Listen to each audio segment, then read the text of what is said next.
So the big tax question is this: how do wealthy people keep their money working for them when selling their business, real estate, or other highly appreciated assets without paying hundreds of thousands to millions of dollars in tax? What if we, as business and real estate owners who have poured blood, sweat, and tears to growing our wealth, and who didn't hire expensive tax attorneys and CPAs to map out an exit strategy, knew their secrets? Instead of recreating the wheel, why can't we just model the way they deferred 30 to 50% in tax, paid off debt, funded their next business dream, and most importantly, leave a financial legacy to give to the causes we believe in most? What if their secrets weren't complicated at all, and you just need a guide who is a few steps ahead of you? That is the question, and this podcast will give you the answers. My name is Brett Swarts, and welcome to Capital Gains Tax Solutions. Welcome to the Build to Billions podcast, where we guide successful entrepreneurs and investors on their journey from millions to billions. We believe the key to scaling and compounding your wealth and life starts every single day with a mindset and practice of stewardship over ownership and applying billionaire biblical principles. Our ultimate goal is to help you scale and compound your wealth and life so you can give more all of it away to help MVPs. My name is Brett Swarts. Each and every episode, we are joined by some of the world's top entrepreneurs, millionaires or billionaires, where they share their secrets and insights and wisdom with us so we can all level up and make a bigger impact. I'm excited about our next guest. He's focused on helping founders. A lot of them get burnt out because they lack drive, not because they lack drive, but because they burn out because the business still depends on them for their decisions, approvals, and momentum. And he's going to help us give some key tips to reclaiming 10 to 20 per hours in the next 90 days. And so we can start working less and removing the bottlenecks. And we're going to be talking all about this today. And the episode is going to be talking about buyback time formula. Please welcome to the show with me, George Rivera. George, how are you doing? Hey, Brett. Great. How are you doing? I'm doing great. Good to meet you over the podcast. For our listeners getting to know you for the first time, would you give us just a little bit more about your current focus and your kind of your a little bit of your experience? Absolutely, yeah. So going on 31 years now in direct response. I started when I was 17. This was back in 1995 when dinosaurs used to roam the earth. A long time ago. And I started in the supplement space. And at the time, the internet was up and coming, as was GNC was the fastest growing franchise in the country at the time, kind of like following along with the baby boomers. Whatever they're interested in, it's kind of like they were kind of leading the way as far as the economy went. So I kind of piggybacked on two up and coming trends and hit some really big successes early on.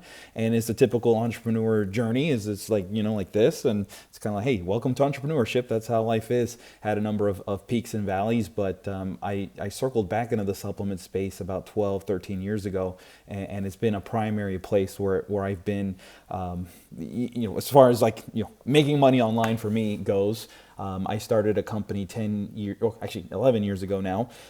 From zero, took it to over 200 million in sales over that run. It still exists today. I'm a minority owner in that company now, but over the last year, 6 months to a year, I've sort of had this kind of this line in the sand moment of, okay, nobody's ever come to me, and I've sold millions of bottles of pills, but nobody's ever said, oh my gosh, this bottle of pills completely transformed my life. I mean, they're good products. I can sleep well at night and how I market them, but maybe you get a little bit less joint pain, maybe clear memory, but that's it. And that's what it's designed to do. But I feel like God put me on this planet to do a lot more than just sell a bunch of pills and stack money.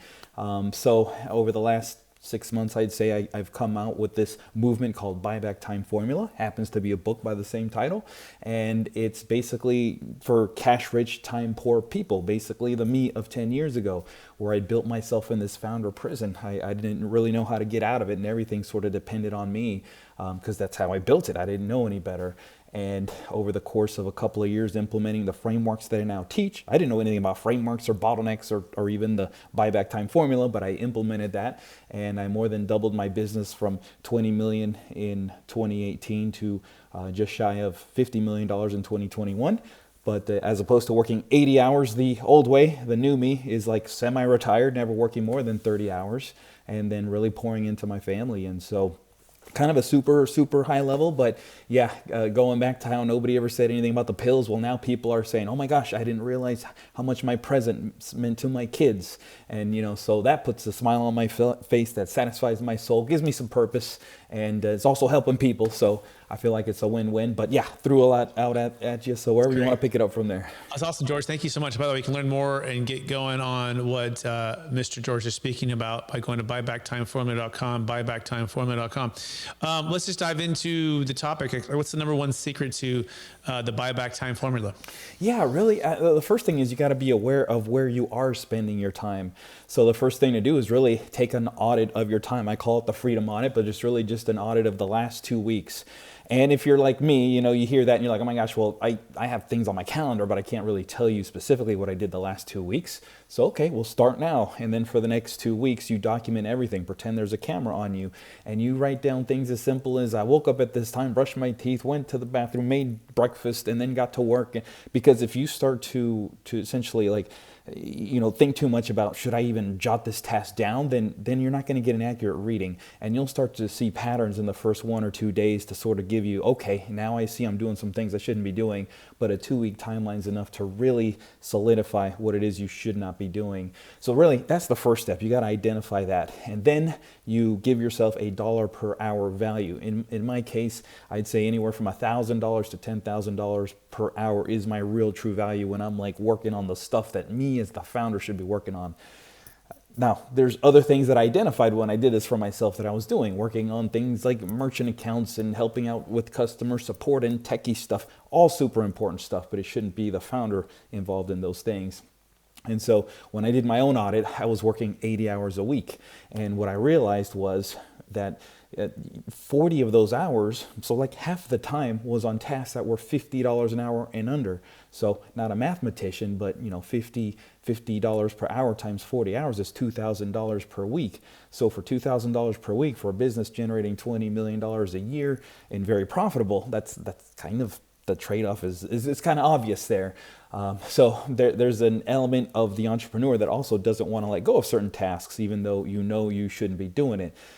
Because of past experiences. Maybe it was, an invoicing issue. Like when you're doing a lot of volume, you need to really reconcile invoices or vendors, or maybe on purpose, maybe not, I don't know, but like mistakes can happen, and a little decimal point or a comma can be in the wrong place, and that can cost you a lot of money.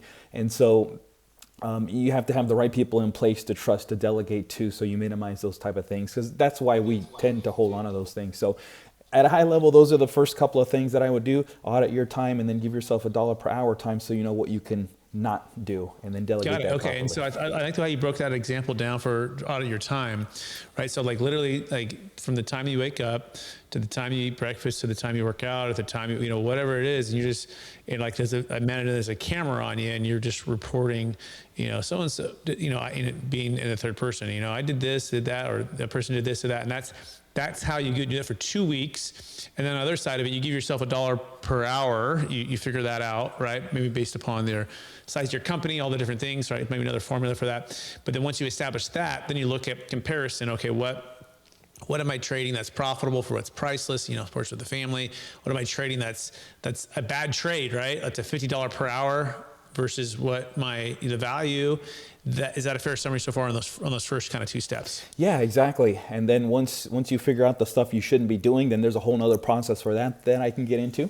But yeah, so there's only 3 things you could do with anything aside from doing it, but then there's 3 things to get it off your plate. And that's let's go into that. Yeah, that's great. Yeah, that's eliminate things that really don't move the needle, that don't matter. And there's going to be a number of things you'll identify that's like, hey, I don't even think anybody should be doing some of this stuff.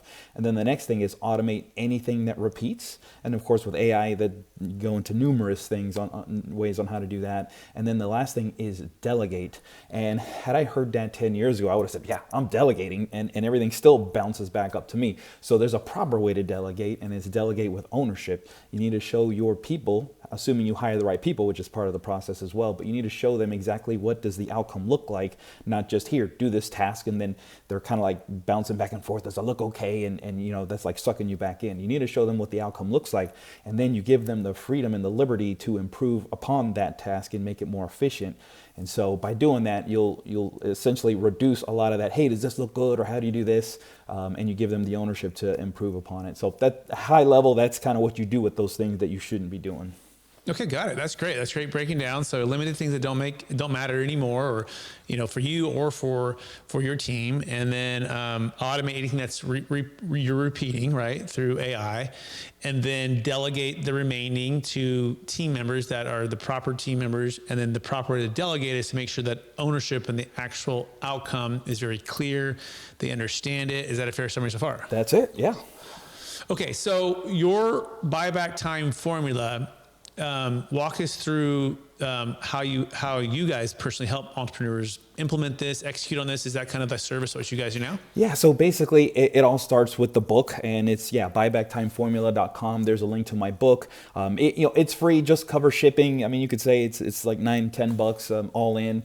It's a heavy book. It's 128 pages, so it's no fluff, or I could say extremely light on fluff. There's some context as to why this is important, but it doesn't go super deep. There's just a lot of frameworks and strategies. So everything I know about buying back time and how I took my company from $20 to $50 million by working less is in that book. So you can get that book and you'll be like, holy cow, it's all in here. Go run and transform your life.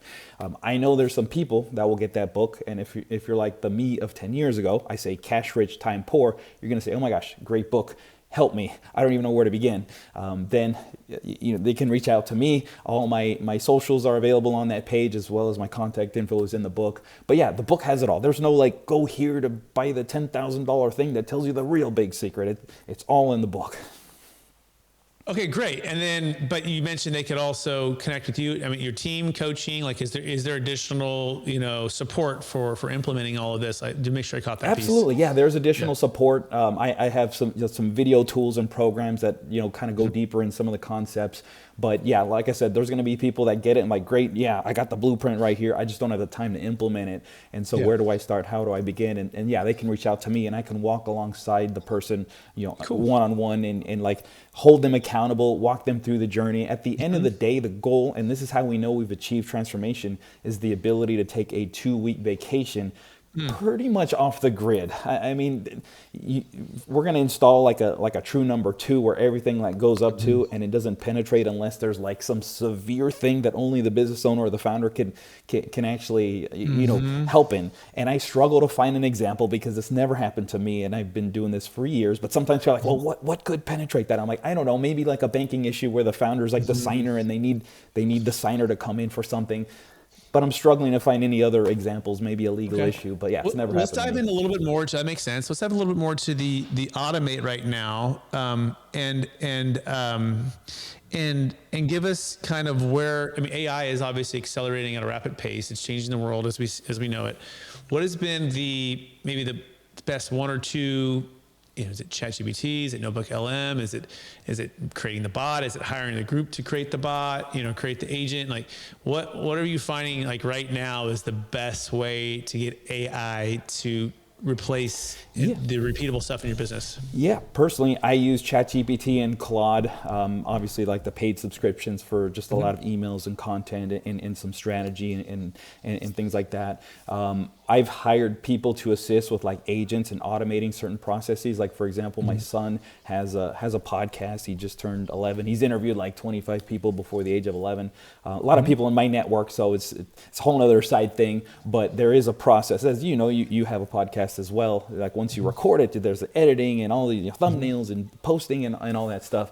So I'm having somebody build a tool to like automate a lot of that process so that once it's done and it's edited, then it's like put it in the machine and it'll kind of kick out all the associated assets that used to take many, many hours.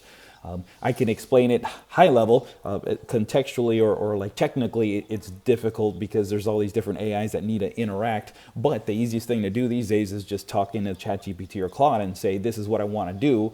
Help me build an agent for it, and it'll give you the steps on how to do that. So yeah, I love using AI for the content piece, and as well as brainstorming ways to automate certain tasks that, like I said, anything that repeats and that there's a system to it, AI is now capable of doing it. And like you said, it's changing every day. Next week's going to do something crazy we haven't even thought of. So I love it. Are you finding that you kind of answered, but I'm going to be really clear. Like, so you asked ChatGPT how to do it, and then you go delegate that group or team to do that? Like, versus are you building it internally? Like, that's the part where I'm trying to get clarity on. Absolutely. So I do have a tech person. If that tech person is backed up or busy, or for whatever reason it's a project I don't want to put a strain on them, I'll just hire somebody else on Upwork or Fiverr. I've actually spent $5-6 million myself on Upwork over the years, so I know a thing or two about outsourcing and delegating. And I'll have ChatGPT sort of like put my thought into like a proper Upwork or Fiverr description, and it'll just communicate exactly what I want to the person who's building it out. And I'm not really partial to any specific tools on how to do it. There's Zapier and all these other similar tools that automate a lot of things. Let them do it, right? Yeah. So the key is casting and creating the vision and the clarity of what you want, using chat to help you clarify that, getting the job description, and then like putting it on a Fiverr or Upwork, and then working through that process and getting really good at that over the years. And this person's good for this, and then you kind of have that Rolodex. Is that a fair summary? Yeah, exactly. And I don't think the founder should be the one getting into Zapier and doing all those little details. So find somebody good, competent that you can communicate to, and they knock it out for you. Good. How do you know when to eliminate the things that don't matter? I mean, that sounds easy, but like, how do you like really know that it doesn't matter anymore? Like, is there like some clarifying, thoughts or questions on that? I'd say a couple of things that work for me, and every business is going to be different, but something that I identified was I was just on a bunch of back-to-back meetings, and now with like the AI note takers, you can have them join. Of course, you can't have them join and have nobody from your team be on there, but I could have a VA of mine or somebody who's important, competent, smart. Yes, doesn't need to be my brain, doesn't need to be the founder's brain, but a VA plus the note taker plus maybe some questions that they either have from me or that they already sort of understand the way that I think, and they can sort of prompt ChatGPT to give them what should I be asking in this interview, essentially removes me, the founder, from having to be present for some of those meetings. And again, it's very subjective to the type of business, but that's a real world example for me. But I don't know, 5 to 10 hours a week in some cases. Like, you used to have all these recurring meetings, and I slashed them down to next to nothing. What are the key meetings, do you think, if someone is, has multiple millions of revenue, and they want to scale? What are the ones that you still have? You definitely got to be having these ones that even though you might eliminate some other ones. Yeah. So part of delegation, transferring with ownership, one of the things to transfer as well as decision rights. So like, for example, an example for me would be like, I'd tell my team, anything under $1,000 that you want, so long you have a valid reason for it, and because you're on my team, I trust you, so we're sort of already on the same page there, just go for it. You don't need to ask me. If it's over 1,000, then let's talk about it. Do we really need it, and what have you.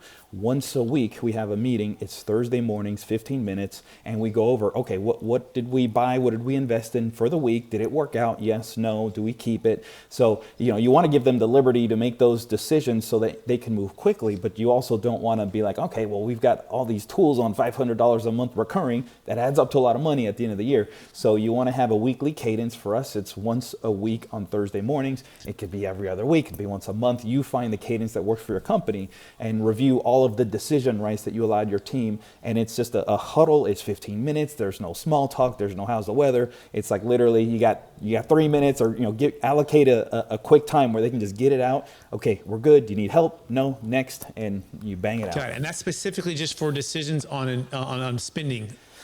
Yeah, right? or just decision rights. If you give them the liberty to do anything to improve a process, it's basically come with like what you've done this week, and that includes decision rights or ownership of any tasks. Got it. Okay. I got it. All right. So that's definitely a meeting you have. Got it. Decision rights. Got it. What other meetings are like you got to make sure you keep? Yeah. So those are like internal meetings. That's pretty much all that I do internally, and that's like slashed many. Like I used to have some for different divisions. I just like let it all go high level. And one of the things that changed for me, so I had the world's worst org chart 10 years ago. It's me here, 40 people beneath me. I'd test down, and it would boomerang back up to me. I'd rob from the future, saying it's quicker if I do it myself. And so over time, I changed everything, and I had department heads, so that instead of 40 people reporting to me, it was more like 4 people reporting to me, because there was a structure now there. And so now I only communicate with the department heads in those short meetings, and that's really made life a lot better for me. I mean, that was a huge way of how I bought back time. Okay, excellent. And by the way, it's George Rivera, everybody. You can learn more about him by going to buybacktimeformer.com, timeformer.com, get the book, start to learn how you go from cash rich to time, your time poor, how to be a more present father in 90 days, 30-hour owner weeks while growing profits. So, okay, this is good. This is good. And I think we're pretty good on time. So I'll keep going on a few more of these things. When you delegate, or let me back up, when you're hiring, okay? So like, was there like, this really became the game changer for hiring and training and onboarding? Is there like, what helps you to perfect that or make that really efficient? Yeah, really when hiring, I prefer to hire people that are very coachable and teachable and follow instructions. That's the main thing. Even more important than, say, somebody with maybe potentially an impressive profile or impressive feedback. Somebody who can demonstrate that they can be coachable and follow instructions. So I do like to sort of have little Easter eggs hidden in the what's it called, the job posting.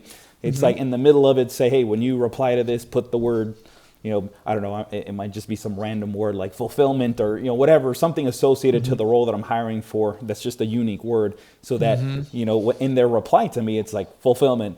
Here's why I think I'm qualified. And I'm like, okay, at least you read the instructions. Now, with AI, I know there's a lot of people out there, just copy the job post, put it in AI and say, hey, what's a good response for this? Oh, by the way, make sure you say fulfillment because it's in there. So that's, maybe that doesn't have as much weight as it used to have. But one thing that could still be hard to fake or manufacture would be, I have them do a Loom video.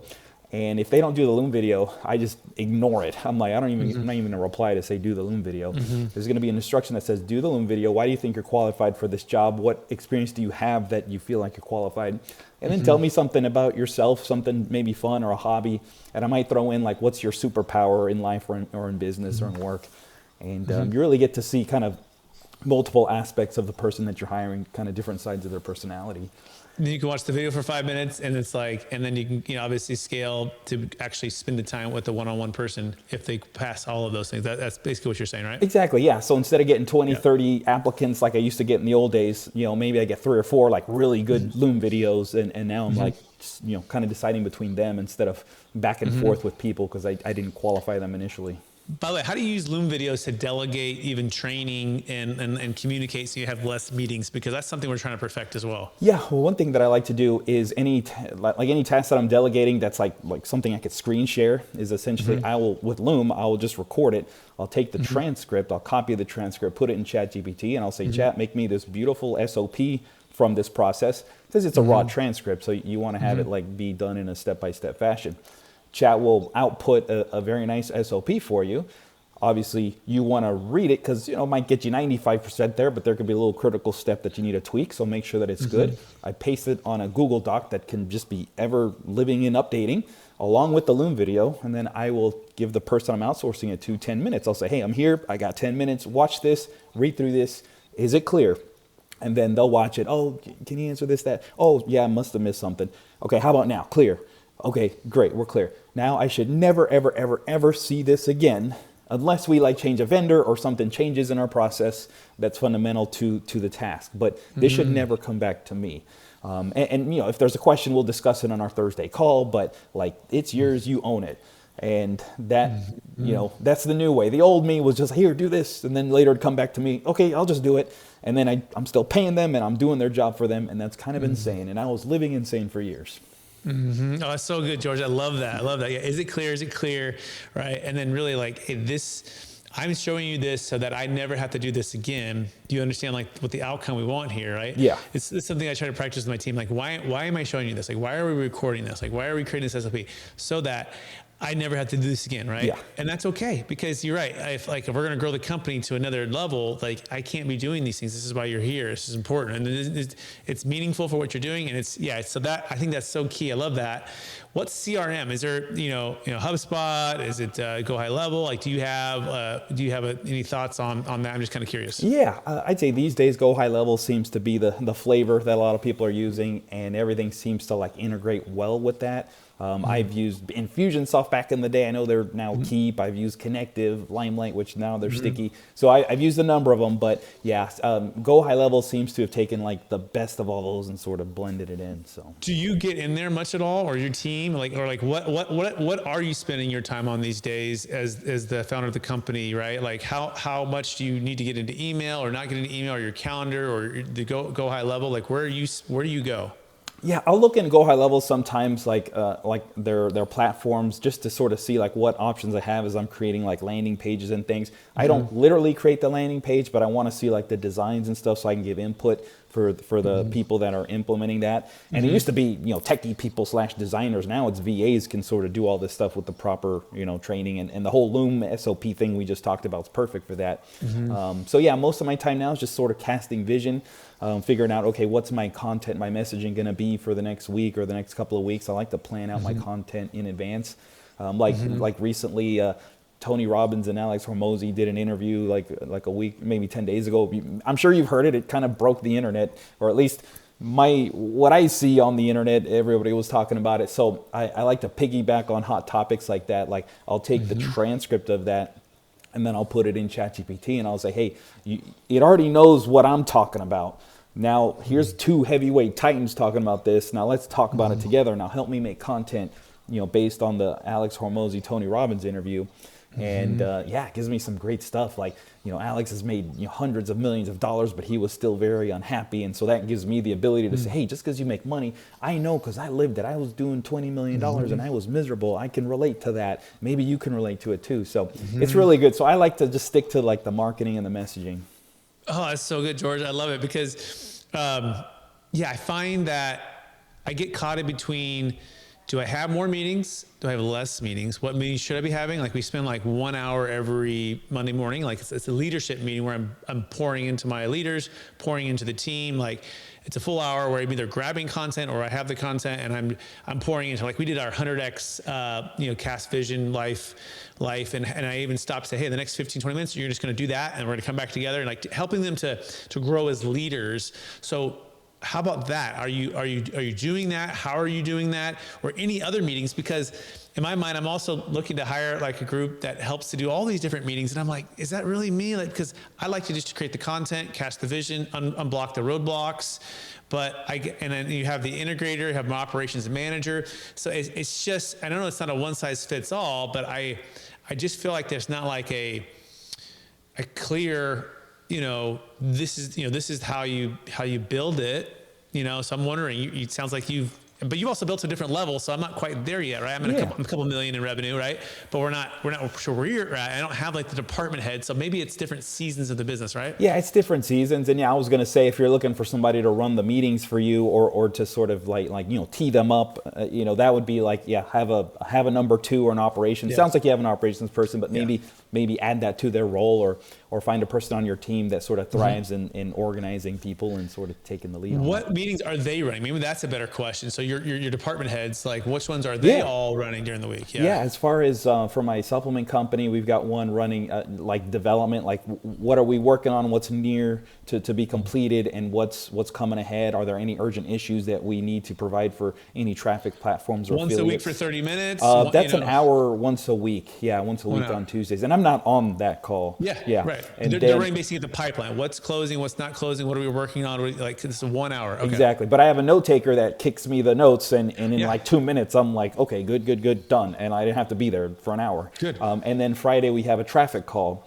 It's basically what are affiliates looking for? Do we need to improve conversions? What's our budget for media spend? So those are two examples. And then we have an operational call as well. That's sort of more of a high level, like, customer support. Are they seeing any spike in chargebacks or fraud? Then that needs to be relayed to the traffic people so they can talk to the affiliates to see where that's coming from. So the departments need to communicate. But there's an operation. There's a true number two who's like managing all that. Got it. And what does that call happen? That's a Thursday at noon call. Okay, that's a Thursday noon. Got it. And then you had a Friday traffic call, whatever. And then you have a development meeting. Is that? That's a Tuesday call. Yep. Okay, interesting. Okay, all right, got it. This has been so good. I don't know, what question haven't I asked you, George, so far that I should ask you, and then we'll wrap it up. We'll go to the lightning round. Yeah, no, I'm trying to think. We covered pretty good on the business stuff. I'd say, what inspired this whole thing was, my dad told me, basically on his deathbed, he said, 2 weeks before he passed away, he said, "Don't miss Leo's games. I missed too many of yours." And Leo's my son. And just quick, like 30 seconds on this, he missed like all my games except for one in high school, played basketball. And I remember thinking, am I just not important to my dad? Well, fast forward 20 years, he says that statement to me, and I realized, awesome, good closure for that, but also, holy cow, I'm my dad all over again, working hard, missing moments for the family. So that really was the emotional, shaking to my core that I needed to sort of say, I can't keep going down this path. I was, I say in my book, I was rich but miserable. And so anyway, I'd say that's kind of how we got to this point to begin with. Awesome. We'll do one thing and then we'll do the lightning round. And it's kind of what's what we do. We help people who exit deferred capital gains taxes so they can have truly passive income and have more time to be more intentional with the family, more time to do the next season of life without having to get crushed by capital gains tax. We help business owners, Bitcoin owners, real estate owners. Most people know about real estate, and you can do these 1031 exchanges. It tends to keep you in the same asset class, not diversified, not liquid. Cash flow might be, similar. We like to exit people into these trusts, George, defer the tax. Then they can go back, they can invest into businesses, or they can from business go into real estate, or from Bitcoin into a business, all tax deferred. It's great for the entrepreneur. I'm curious, on your exits, what's been your go-to or any strategies? You have these massive companies, but at some point you need to have an exit plan, right? And capital gains tax, and it can be substantial, right? It can be 20, 30, 40, 50% of your proceeds all wiped out without a plan. So what is your go-to, or what have you studied when it comes to capital gains tax exit planning? Yeah, well, I'm not a financial expert, so I got people that help me with that. But yeah, one thing that I have been doing is diversifying into real estate. Yeah, I've had a number of single family rentals and Airbnbs as well. I'm actually in one of them right now. We like to use it in the off season, kind of like a free place to stay. But yeah, I'd say that's my biggest thing. I've also invested in other things that haven't worked out so well, but the one thing that really truly does work well for me is real estate and land and raw vacant land. And so I have a number of vacant properties as well. That's great. And people want to learn more about how to exit any asset of any kind. If it's above $1 million, you go to capitalgainstaxsolutions.com. You can eliminate the need for the 1031 exchange forever. You can move from a business to real estate to business, or to stocks or Bitcoin, all tax deferred, using an installment sale with the trust. Just go to capitalgainstaxsolutions.com and check out the book we also have going on here called Building a Capital Gains Tax Exit Plan. We have that with Kevin Harrington from Shark Tank, which is pretty cool. You can find that on Amazon. All right, George, you ready for the lightning round? Let's do it. All right, knowing what you know now, if you go back to your 20-year-old self, what's one gold nugget make sure to tell yourself to do? I would say just remain consistent and don't stress the small stuff, and these seasons don't last forever.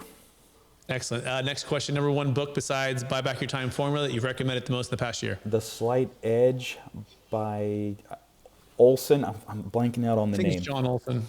You've heard it, right? The Slight Edge. I've read it. Yeah, okay. It's amazing. Yeah. Yep. Yeah, that's a great book. Next question. What are you most curious about right now? Right now, what am I most curious about? Yeah, I'm on the personal side, I'm just studying a lot of scripture and apologetics, just the historical evidence, that exists in the Bible. It's not just some religious textbook that we could sort of put alongside Santa Claus and the Easter Bunny. Like, it's a legit historical document. So just learning about the truths in that book's been fascinating and eye-opening. Yeah. We were just doing it with my daughter last night. We were studying, and there's a YouTube video. I forgot the guy's name, but he said there's three main things, right? There's the design, design doesn't come from chaos, right? There's life only comes from life, right? And then he talked about love and morals, right? And it's like there's the evidence is more probable that there is, that there's not, and understanding those arguments are so crucial for everybody who wants to be in a faith journey. Absolutely. I say I don't have enough faith to be an atheist. Yeah. That's Frank Turk, right? Yeah. He's great. Yeah, that's another one, right? And yeah, I like the way he says it. So you're saying, I think this might be Ray Comfort. So you're saying that you believe the scientific impossibility that nothing created everything, right? This is so good. So if they don't believe in God, say, so and so that takes a lot more faith, right, to believe that. Oh, yeah. But yeah, we digress, but that's awesome. I love that, George. Next question, number one leadership quote or theme that you strive to live by. Yeah, it goes back to the Slight Edge book. He says, and I sometimes butcher it up, but it says, time is the great equalizer. It'll either promote you or expose you. So anytime any situation, gets rough, I just remember to maintain my composure. That time will sort of just make it'll promote you or expose you. And I'm counting on the promotion part of it. Okay. All right. So excellent. Love it. And the very last question, George, and it's kind of the heart of why we're here at Build to Billions podcast, which is practicing a mindset and practice of stewardship or ownership, believing that God's given us these gifts and they're on loan for us for a short period of time to be a blessing for our families, for others. So what's the best way that you say centered in a mindset of stewardship over ownership? Yeah, it's, I'm blanking out on the verse, but it's where the Lord will finish what he started. And I know I just butchered it up. Maybe that's coming to you. It's Philippians. Yeah. It's he who began a good work will bring it to completion. Yeah, exactly. And I love Philippians 4, 6, and 7 about, he gives us a list of things to be anxious for, and it's basically nothing. And so I try to remember that. So good. George Rivera, I want to just thank you for on the show. Man, I threw a ton of questions. You provided tons of wisdom and content for us. I want to encourage you to keep using your gifts to bless and encourage others to buy back their time formula with your book, for their families, for their businesses, for their team members, for those they serve, for the listeners who want to get in touch with you. One last time, what's the best place for them to find you? Awesome. Thank you, Brett. This has been fun. They can find me at buybacktimeformula.com. All my socials are there. I post daily. So yeah, hit me up. Awesome. And I also want to thank all of our listeners for listening to another episode of the Build to Billions podcast, also streaming on Capital Gains Tax Solutions podcast and YouTube channels. We're on this journey with you to scale from millions to billions so we can give more all of it away. And we're bringing on people like George to learn how to do this. Like, you need to practice this. It's a muscle, but you also need wisdom from those who've already achieved it. I encourage you to get the book, implement these wisdom steps so you can buy back your time even more. And of course, if you have a large exit, you have massive capital gains taxes, I want to encourage you to build a capital gains tax exit plan. We have the book called Building a Capital Gains Tax Exit Plan. You can also go to capitalgainstaxsolutions.com. Works for businesses, Bitcoin, real estate, stock, really any asset of any kind, as long as it has $1 million net proceeds, $1 million gain. So you don't have to suffer the consequences of 20, 30, 40, 50% of your proceeds being taxed. Go to capitalgainstaxsolutions.com. We'll promise to do better next time. We appreciate everyone out there. Bye.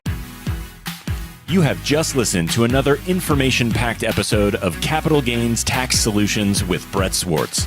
We hope you enjoyed today's show and found it helpful. Visit capitalgainstaxsolutions.com to access the show notes and to access more resources. Don't forget to leave a review and join us again next time.